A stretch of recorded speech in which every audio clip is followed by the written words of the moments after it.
Yeah, we are just coming off a two-day messaging campaign from the state of California, where for the very first time they talked about how medication can impair your driving. Now, they say that it's a complete coincidence that it happened during the same weekend as that Tiger Woods incident, but they have run the numbers and they're seeing a disturbing trend.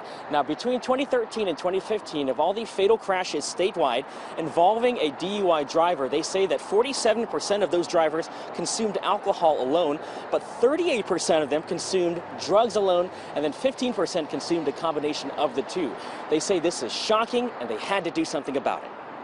You likely saw the highway signs over the weekend saying DUI doesn't just mean booze, meds can impair. It was a statewide two-day safety message campaign put together by the California Office of Traffic Safety and the CHP to try and get ahead of a growing problem. Just because you have a doctor's prescription does not mean that it gives you the right to get behind the wheel. CHP officer Ross Lee says the effects from prescription meds can be just as bad as alcohol.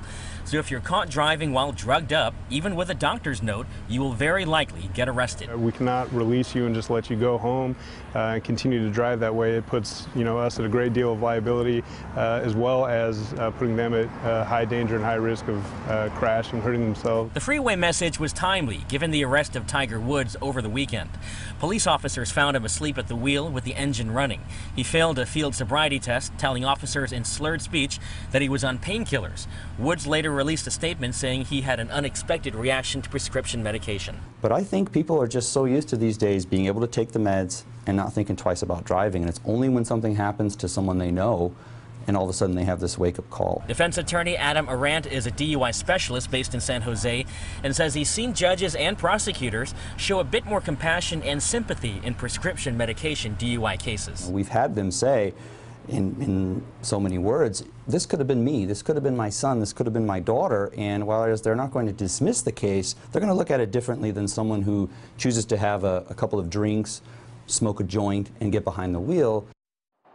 And we checked in with the Santa Clara County DA's office and they were crystal clear. They say if you have a prescription, that does not make you immune to prosecution. If you're impaired, if you're driving a vehicle unsafely, if you're a danger to the public, yes, absolutely, they will prosecute you. Now about those freeway signs, if you like those, expect to see them again, talking about DUIs in mid-December. And we're live in San Jose. Kiet Do, KPIX 5.